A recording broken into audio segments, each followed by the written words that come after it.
الله الرحمن الرحيم ألف لام ميم. En fait, voilà, j'essaye d'accueillir le public, un petit peu, voir un petit peu le ressenti de tout le monde, orienter les gens, voir si tout se passe bien, quoi. L'accueil du public. Alors, je m'appelle Larbi Benchetouya, je travaille au Secours Islamique France et j'interviens dans les actions humanitaires au niveau international et national. Au niveau international, Haïti, la Palestine, la Tchétchénie, la Bosnie, le Pakistan, le Bangladesh, l'Afrique de façon générale, Mali, Sénégal, Tchad. En France, au niveau national, toutes les villes de France, à travers des projets sociaux, couscous de l'amitié, distribution de colis alimentaires, épicerie solidaire, accueil des SDF, accueil de nuit et de jour. On a une section à travers du bénévolat, donc des personnes présentes, Yazid Amara, Moustapha Le Kadir. Voilà, Ihsan Alouani, je suis doctorant à l'université de Valenciennes. Voilà, nous représentons le stand de EMF, étudiants musulmans de France, section de Valenciennes. Donc on veut, Inch'Allah, un maximum d'étudiants, venez à EMF, ça se passe très bien, il y a plein d'actions, solidarité, l'humanitaire, même les activités syndicales donc pour défendre l'étudiant comme a dit le frère, Inch'Allah. Et donc vraiment, on a vraiment besoin de vous, venez, adhérez-vous à EMF, Inch'Allah, on défend tous les étudiants. Par contre, on s'inspire, on va dire, des principes de l'islam pour, Inch'Allah, fédérer quelque chose d'universel, Inch'Allah. Le principe, la fraternité, la solidarité, donc il y a plein de principes. On peut puiser beaucoup dans l'islam, comme vous le savez. Je m'appelle Benjamin, je vends des DVD, des CD, des livres. Certains parlent du Coran, d'autres de la religion en général. Il y a des documentaires d'histoire, aussi des écharpes. On soutient aussi la Palestine. Il y a même des livres de cuisine, si vous... أعوذ بالله من الشيطان الرجيم بسم الله الرحمن الرحيم الحمد لله والصلاة والسلام على رسول الله وعلى آله وصحبه ومن والاه وبعد اللهم صل على سيدنا محمد الفاتح الخاتم وعلى آله حق قدره ومقداره العظيم أعوذ بالله السميع العليم من الشيطان الرجيم بسم الله الرحمن الرحيم السلام عليكم ورحمة الله وبركاته. Chers auditoires, salam alaikum wa rahmatullahi wa barakatuh. La différence qu'on peut constater de la situation des musulmans en France et ceux du reste du monde. Des citoyennes et des citoyens français, en quoi justement cette réflexion à partir de votre spiritualité, à partir de votre philosophie de vie, peut finalement être une valeur ajoutée à la citoyenneté, non pas en vous excluant de la communauté nationale, mais en étant une contribution au cœur de la communauté nationale à une réflexion sur des principes, sur des valeurs qui sont universelles et partagées. Il y a dans cette, entre parenthèses, islam de France, certaines personnes qui ont la volonté de séparer les musulmans du reste des musulmans. Et je pense que ça, c'est quelque chose qui émane d'un complexe et qu'on n'a pas besoin de dire qu'il y a un islam de France au sens islam de France qui n'a aucun rapport avec l'islam d'ailleurs. Dans le Coran, ce qui est dit quand Dieu appelle Moïse et qu'il lui dit « Innani an Allah », qu'est-ce qu'il lui dit ? « Fa'aqimi salata li dhikri » Accomplis la prière pour te souvenir de moi. C'est le souvenir, l'essence. C'est pas la gestuelle. C'est vrai que la gestuelle est importante, mais elle n'est importante qu'à la lumière de l'objectif. C'est-à-dire, avant de me dire comment je dois marcher, dis-moi où je vais. Parce que passer ton temps à me dire comment je marche, c'est bien, mais si je ne sais pas où je vais, je marche juste, mais n'importe où. Oui, et il y a des gens qui marchent juste, ils ne savent pas où ils vont. Mais alors quand tu viens de leur dire, ils disent attention, haram. Et qu'est-ce qui est haram? Il te prend la règle, il oublie l'essence. Un islam sans spiritualité, c'est un islam agonisant. Car lorsqu'Allah subhanahu wa ta'ala nous parle dans le Coran du croyant, il utilise le terme du vivant. Il dit Awaman kana maytan fa ahyayna. Parlant des croyants, il dit c'est ceux qui, après avoir connu la mort, je leur ai donné la vie. Le message, c'est quoi? C'est la destination. Oui, puis il y a des règles dans le message. Pourquoi est-ce que vous me comprenez maintenant? Parce que les mots que j'ai employés, ils ont un sens. Et apparemment, le sens que j'entends, c'est le sens que vous comprenez. Et les phrases que j'utilise, elles ont un sujet, elles ont un verbe, elles ont des compléments d'objets directs, indirects. Vous connaissez tout ça, oui? Bon, tout ça, c'est les règles. Mais vous avez compris le message, qui est l'essence de ce que je veux dire, parce que les règles sont acquises. Si je commençais à vous dire, vous savez quoi? De tout ce que je vais dire, gardez l'essence, mais il n'y a pas de règle. Vous allez me dire, non, je ne comprends rien à ce que tu dis. Donc, le plus important, c'est quand même le message, on est d'accord. Mais le message est appuyé sur des règles de la grammaire, de la sémantique. Vous imaginez maintenant que je vienne vers vous et que je vous dis, vous savez quoi? Je vais vous parler des règles de mon message. Et je commence à vous donner un cours de grammaire. Et tout mon discours, c'est sur la grammaire. C'est-à-dire sur... J'ai perdu le message et je m'occupe des moyens. Ça, c'est la conscience musulmane contemporaine. On fait des cours de grammaire. Au lieu de dire le message, on fait des cours de la grammaire. Eh bien, on dit, au lieu de dire la spiritualité musulmane, on fait la grammaire de la spiritualité. Halal, haram. Voilà comment ça se conjugue. Tu mets tes mains comme ça ou tu mets pas tes mains comme ça. Si tu ne mets pas comme ça, et vous commencez à perdre le sens. Quand on parle de spiritualité, on se trompe souvent. On pense que le spirituel, c'est celui qui est doux. Le spirituel, c'est celui qui a des larmes très faciles, très rapides. Le spirituel, c'est celui qui ne sait pas parler. Le spirituel, c'est celui qui renonce à ce bas monde. Rien de tout cela n'est la spiritualité. Et à un moment donné, quand vous êtes dans cette réflexion-là et que vous êtes uniquement dans le droit, vous avez deux problèmes. Le problème, c'est que vous finissez par donner trop d'importance aux règles et vous êtes tout le temps en train de vous protéger. Et l'autre problème, il est le suivant. Exactement ce que je vous disais au début. Ce que je vous disais au début, c'est qu'on a des principes qui sont éternels, puis on a des principes qui vont changer avec les nouvelles technologies, les sciences, ce que je vous disais tout à l'heure sur le don d'organes, sur n'importe quoi. On a des technologies modernes, qu'est-ce qu'on fait? Comment est-ce qu'on va agir? Même par exemple, je veux dire, il y a une éthique de l'information, par exemple, avec les nouveaux moyens d'information. Si on voit demain un arbre qui est imprégné par le style français, ça sera tout à fait normal, c'est islamique. Mais ça ne veut pas dire qu'il y a des islams. Il y a un seul islam et toutes ces applications sont dues parce que c'est les textes de l'islam qui enseignent cela. Quand on est dans le droit et que le monde change, par définition, le droit et la jurisprudence, le droit est toujours en train de suivre l'évolution du monde. La loi, la Constitution française, elle est là. Ensuite, vous avez la législation française et vous avez une jurisprudence. La jurisprudence règle les questions contemporaines, celles qui viennent, on est en train de suivre. Et on pensera de quelqu'un qui est progressiste en matière de droit dans sa capacité d'évoluer, dans sa pensée, de suivre les choses telles qu'elles sont, d'apporter des réponses.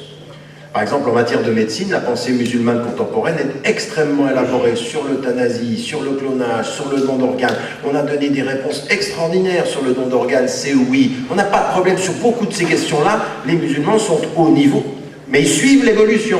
Bon, j'ai une question à vous poser. Quand vous êtes dans une spiritualité, quand vous êtes dans la référence à la religion qui est la vôtre, quand vous êtes chrétien, quand vous êtes juif, quand vous êtes musulman, quand vous êtes bouddhiste, quand vous êtes hindou, vous regardez le monde tel qu'il est et vous dites, on s'adapte. Est-ce qu'on s'adapte au monde tel qu'il est? Ou est-ce que toutes les spiritualités du monde, les hindous, puis les bouddhistes, avant les confucéens, puis les traditions monothéistes, de la tradition juive, de la tradition chrétienne et de la tradition musulmane, qu'est-ce qu'elles ont en commun? C'est pas qu'on s'adapte au monde, non? C'est qu'on transforme le monde pour ce qu'il est, pour qu'il devienne meilleur, n'est-ce pas? En fait, nous ne sommes pas là pour nous adapter au monde.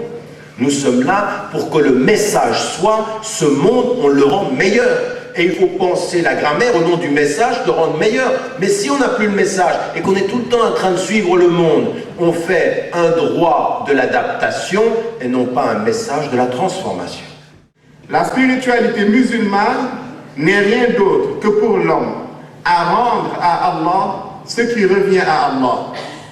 Minha khalaqnakum wa fiha nu'idukum wa minha nukhrijukum taratan ukhra. Dans un cas de figure d'un mariage, et à l'intérieur du mariage, avant l'islam, la femme, par exemple, découvre l'islam, se convertit à l'islam. Qu'est-ce qui se passe dans ce mariage-là? Vous avez exactement, enfin pas exactement, au minimum 14 opinions juridiques différentes. 14. Pas une, pas deux, pas trois. Non seulement il y a 14 opinions juridiques, mais parfois le même savant a eu 2 ou 3 opinions juridiques différentes dans sa vie. Oui, parce qu'il évolue, il réfléchit, il dit, ben oui, ça évolue dans le temps. Vous connaissez Shafi'i, c'est le cas classique, et Shafi'i a changé d'opinion, pas parce que lui a changé d'esprit, mais il a changé de lieu. Quel comportement devons-nous avoir vis-à-vis des pécheurs? Donc, la première réponse, c'est la compréhension. Comprendre celui qui est dans l'erreur. Comprendre celui qui, selon nous, n'est pas dans la bonne voie. Parce que celui qui n'est pas compréhensif n'est pas un bon croyant. Car le croyant est celui qui a accepté la posture de serviteur pour Allah, mais pas celui qui a pris la posture de juge vis-à-vis de ses semblables. Donc la première question, c'est est-ce que tu es parfait? Non. Donc, sois compréhensible. Donc, comment ça se fait qu'on ait 14 opinions différentes? Eh bien, parce que les considérations, les lectures sont... À partir d'un certain moment, vous vous concentrez là-dessus, mais vous imaginez bien que quand vous êtes dans l'étude de ces cas-là, vous n'avez plus le temps pour penser au message. Vous allez commencer à être dans la technicité légaliste, la casuistique parfois. Si on continue comme ça, on va être dans l'obsession de la limite et dans l'obsession de l'adaptation. Mais on oublie le message. On oublie le message spirituel et le fondement éthique de ce message, c'est-à-dire transformer le monde pour le meilleur et me transformer pour le meilleur. La spiritualité, c'est quoi? Transforme-toi pour être meilleur. L'éthique, c'est quoi? Transforme le monde pour qu'il soit meilleur. Et le hadith qui va lier les deux, c'est Inna Allah la yughayyiru ma bi qawmin hatta yughayyiru ma bi anfusihim. Dieu ne change pas ce qui est en un peuple avant qu'il change ce qui est en eux-mêmes. Change-toi et change le monde. Quelqu'un qui lui dit je prie vite, lui dit attends, tu peux pas. Prier vite, ça va pas ensemble. Tu pries profondément, puis après on verra. Mais prier vite, tu es en train de dire 2 choses qui ne vont pas ensemble. Parce que si avant de commencer à prier, tu penses à prier vite, c'est que la vitesse va t'enlever la plus de... Oui, c'est-à-dire que tu vas prier avec ton corps, tu ne pries pas avec ton cœur. Qu'est-ce que c'est de prier vite avec ton cœur? C'est de prier avec ton corps. Vous me suivez? Donc on est dans un vrai problème de fond là. La prière est un acte de communion entre la créature et le Créateur. C'est une dévotion corporelle pour Allah subhanahu wa ta'ala. Et c'est pour ça que je veux vous parler d'éthique, parce que, en fait, souvenez-vous, ce que je vous ai dit. Le prophète, quand il vient, il dit, moi je suis venu pour une mission essentielle. Il va expliquer sa mission en disant, j'ai été envoyé pour parachever les bons comportements. Écoutez bien ça, parce que c'est très important. Il dit, j'ai été envoyé pour parachever les bons comportements. Ça veut dire, parachever, ça veut dire confirmer ce qui fut avant moi, n'est-ce pas? Les même, ça veut dire, il y avait quelque chose avant moi et je le complète. Oui?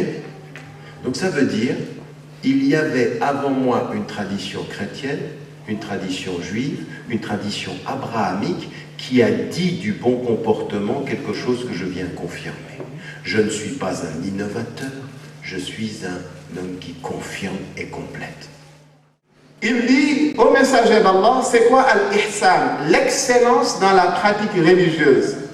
Et le prophète sallallahu alayhi wa sallam, il lui dit, an ta'budallaha ka'annaka tara. L'excellence, c'est d'adorer Allah comme si tu étais face à lui. Adorer Allah comme si tu le voyais. On a à comprendre une chose, c'est que les prières 5 fois par jour et notre comportement spirituel, il est pour transformer notre être. C'est ça le but. Et quand il dit « je suis venu pour parachever les bons comportements », c'est changer notre être dans le bon comportement et toutes les règles que l'on a. La dimension de la compréhension de l'aqida, les 6 piliers de la foi, les 5 piliers de la pratique, le rapport au Coran, c'est quoi? La transformation spirituelle de notre être, c'est ça. C'est de nous faire passer du naturel, al-fitra, al-ihsan, que tu adores Dieu comme si tu le voyais, c'est-à-dire à proximité de sa présence. Et je pense que ça, c'est quelque chose qui émane d'un complexe et qu'on n'a pas besoin de dire qu'il y a un islam de France au sens islam de France qui n'a aucun rapport avec l'islam d'ailleurs. L'islam de France, l'islam du Maghreb, l'islam de l'Inde, l'islam de Moyen-Orient, comme je l'ai dit au début, dans ses fondements, dans ses ressources, il est le même. Seulement, c'est les applications qui sont différentes par rapport au contexte. Et ça, c'est tout à fait islamique. C'est qu'il y ait des variétés de l'interprétation qui sont dues aux différents contextes. Ça, c'est voulu dans les textes même. Et d'ailleurs, on le voit bien. Par exemple, la façon de se vêtir, par exemple, dans l'Inde n'est pas celle du Moyen-Orient, n'est pas celle du Maghreb, n'est pas l'architecture n'est pas la même. Il y a plein de choses qui sont liées au contexte. La poésie, l'art n'est pas abordé de la même façon. Le pèlerinage à la Mecque nous enseigne, pareil, le vivre ensemble et l'acceptation de la diversité. Car, quelles que soient les origines sociales, on est tous vêtus de la même manière. Deux tissus, en haut et en bas, le ihram que nous portons, avec un seul hymne, Labbaik Allahumma Labbaik, Labbaik Allahumma la sharika laka Labbaik. Donc c'est très important de ne pas voir dans cette expression l'islam de France une expression pour séparer le musulman de ses frères. Et il n'y a pas à se rendre complexé de dire oui, il y a une relation spirituelle, il y a des valeurs partagées par tous les musulmans. Parce que l'islam, où il se trouve, parce que l'islam, dans son enseignement, il est universel. L'aumône, la solidarité, marquer la bienfaisance vis-à-vis des plus démunis. Les plus forts sont solidaires avec les plus faibles, les plus riches avec les plus pauvres, afin que nous puissions être une seule communauté. Donc, c'est une question, à mon sens, qui doit être clarifiée, et sans entrer trop dans la spéculation sur la formulation. Des fois, ça aussi, ça ne relève pas de notre éthique musulmane. On ne spécule pas dans les enseignements de l'islam, on ne spécule pas sur les formulations. On va vers l'essentiel, le sens. Si le sens, il est bien compris, après on peut être, on va dire, tolérant dans l'expression. Hein? Et ce que disent les théologiens et les savants musulmans,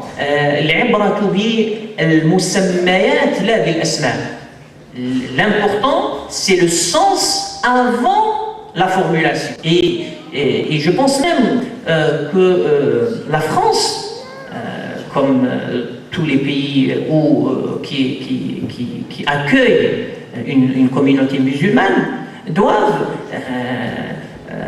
bénéficier de cette relation spirituelle entre les musulmans pour nouer de relations avec les autres pays. Parce que le musulman peut être une passerelle vers les autres. C'est de qui est-ce que vous vous moquez? De la créature ou du Créateur? Donc l'attestation de l'unicité d'Allah, c'est de respecter la volonté d'Allah. Et il est de la volonté d'Allah qu'il y ait de la diversité dans tout. Et par pragmatisme, je pense qu'on doit réfléchir sérieusement à bénéficier de cette présence pour plus de relations avec les peuples.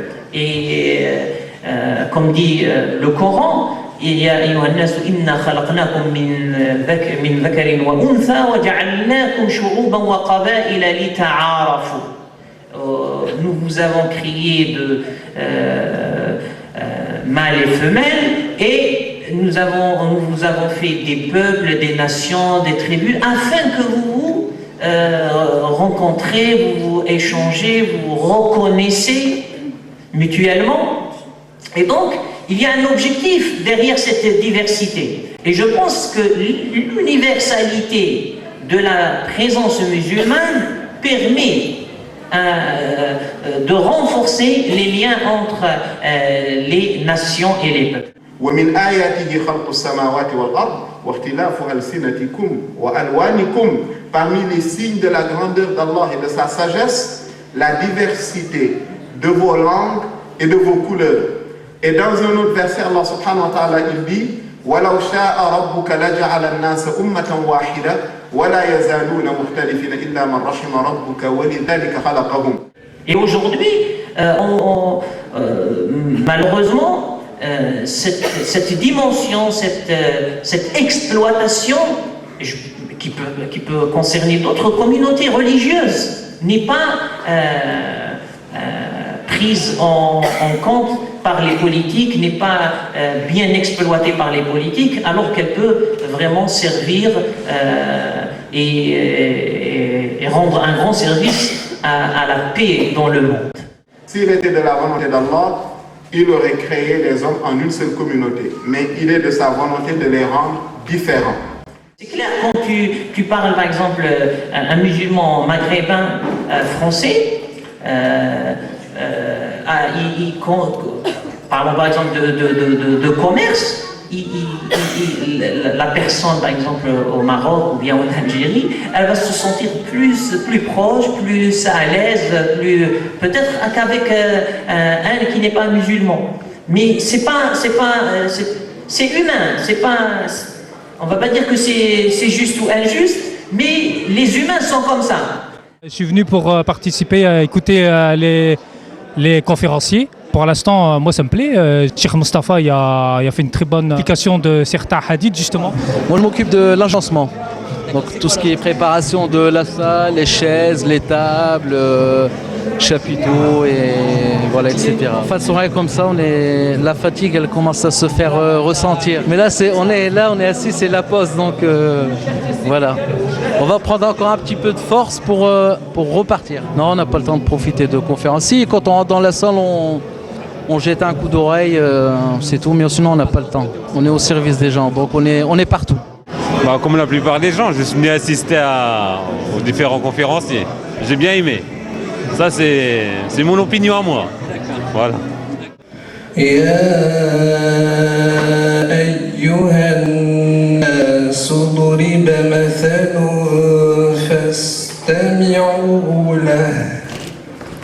إن الذين تدعون من دون الله لن يخلقوا ذبابا.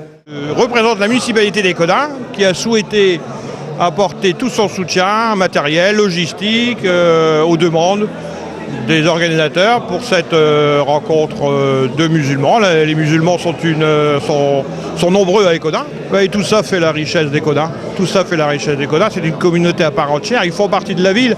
Ce sont des Écodinois avant tout. Ce sont des Français avant tout. Sincèrement, il faut continuer à travailler ensemble, à construire une belle ville d'Écodin dans sa diversité. Mais les choses avancent. On est heureux d'avoir la mosquée qui est quand même bien située maintenant dans un quartier qui est complètement rénové. Et puis on s'aperçoit que les voisins, ils l'ont complètement accepté. De toute façon, on y a travaillé. On a discuté beaucoup avec les gens. Non, on ne parle même plus d'intégration. Vous êtes écodinois et c'est très bien. Moi je fais confiance aux jeunes, à la nouvelle équipe là, qui a monté ce projet, entre autres monsieur Lami Madfarid et Kamel Tiboura, qui sont les coordinateurs de ce projet. Je leur fais confiance, donc j'ai bon espoir, je pense que ça va très bien se passer et ça se passe bien pour l'instant, il n'y a pas de souci. Je souhaite que les musulmans du secteur côtoient le plus fréquemment possible la mosquée d'Écodin, qu'ils participent humainement, financièrement, intellectuellement, parce que la mosquée d'Écodin a besoin de tout le monde, elle est la propriété de personne, si ce n'est d'Allah, donc elle est ouverte à tout le monde peut venir, tout le monde peut s'investir, à partir du moment, bien sûr, si on respecte un cadre qui est celui défini par le conseil d'administration. Les portes sont ouvertes, bienvenue à tous. Et à toutes, parce que les femmes aussi sont importantes. L'association culturelle des musulmans de l'Ourcq. Voilà. Et voilà, donc on porte ce projet depuis maintenant une petite année suite à 2 éléments qui nous ont été extrêmement importants. Le premier élément, c'est la proximité. C'est très important parce que nous venons tous dans les mosquées, que ce soit celle de Denain ou celle des Codins. Et là, le problème, c'est la distance. Donc il a fallu vraiment repenser à la proximité, avoir un lieu de rencontre et de prière pour les musulmans. Ça, c'était la première des choses. La deuxième des choses, c'est qu'on s'est rendu compte à la rentrée scolaire de l'année dernière, c'est qu'une fois que les cours d'arabe et de Coran ont commencé dans les différentes mosquées, on s'est retrouvé avec quelque chose comme 70-75 enfants, essentiellement lourchois, douchi, reux, qui se sont retrouvés sans scolarité. Donc, tout simplement pour un problème de capacité au niveau des mosquées, parce qu'elles ne pouvaient pas, et puis voilà, il n'y avait plus de place. Donc là, on apparaît à l'urgence, on n'avait pas le choix. Il fallait absolument faire quelque chose. Donc depuis maintenant 1 an, alhamdoulilah, on a toujours ces enfants-là. Ils continuent à être éduqués dans des locaux qu'on a actuellement, qui nous sont généreusement prêtés par un frère. Et puis voilà, donc l'urgence ou donne de la créativité finalement, ou donne des idées. On vient de finir l'élaboration du projet et voilà.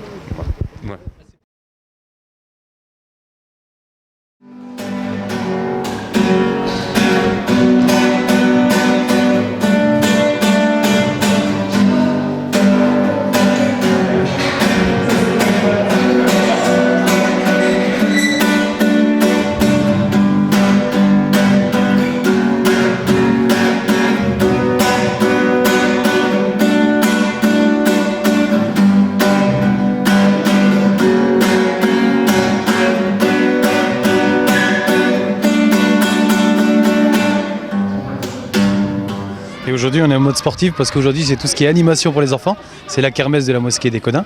Et voilà, donc aujourd'hui toute la matinée il y a eu de la présentation sur ce qui faisait tout le programme annuel.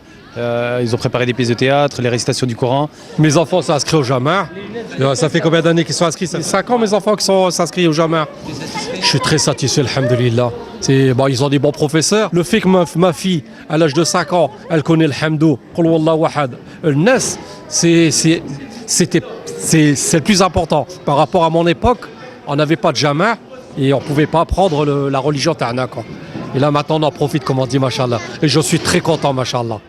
Et cet après-midi, avec cette belle journée, c'est les structures gonflables, donc animation jusqu'à 17h30. Je suis un des bénévoles de l'association cultuelle de la mosquée des Codins. En fait, je suis chargé plus ou moins de la sécurité pour que les enfants puissent jouer dans toute sécurité. L'un ne va pas sans l'autre. Pourquoi? Parce qu'on a tendance à croire que le musulman c'est que le spirituel, que voilà la personne retranchée dans son petit monde. Non, c'est un tout.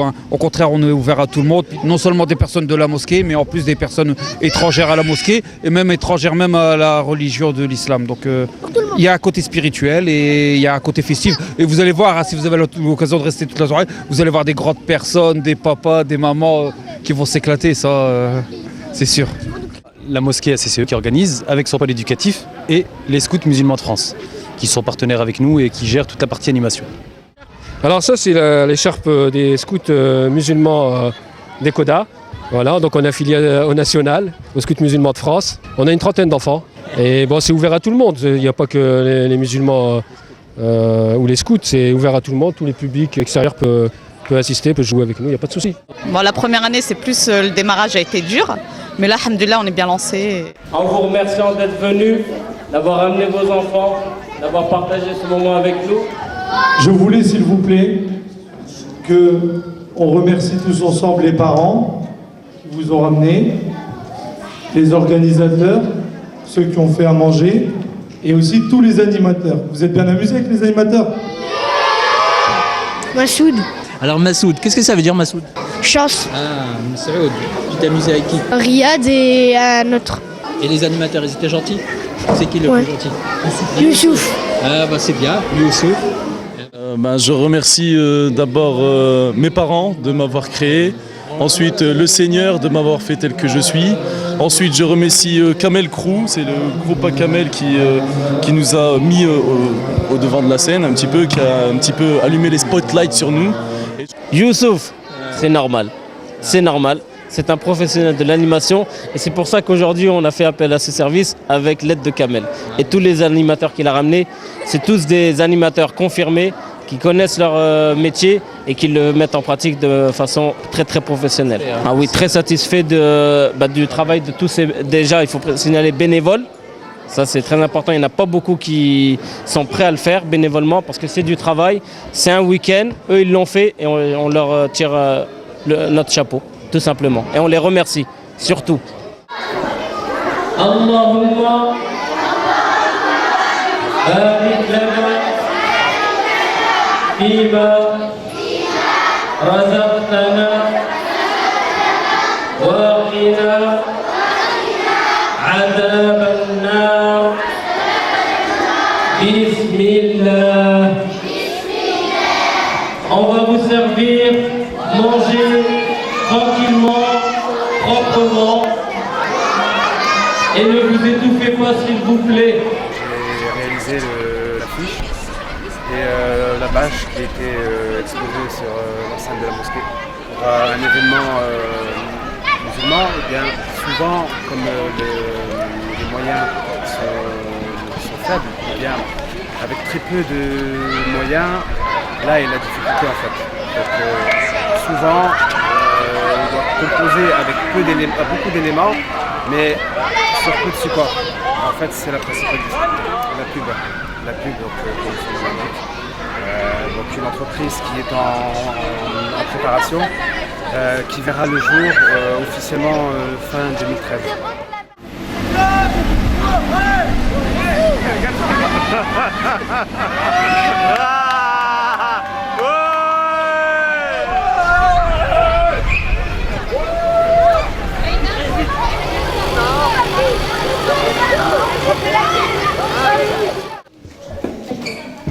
أعوذ بالله من الشيطان الرجيم.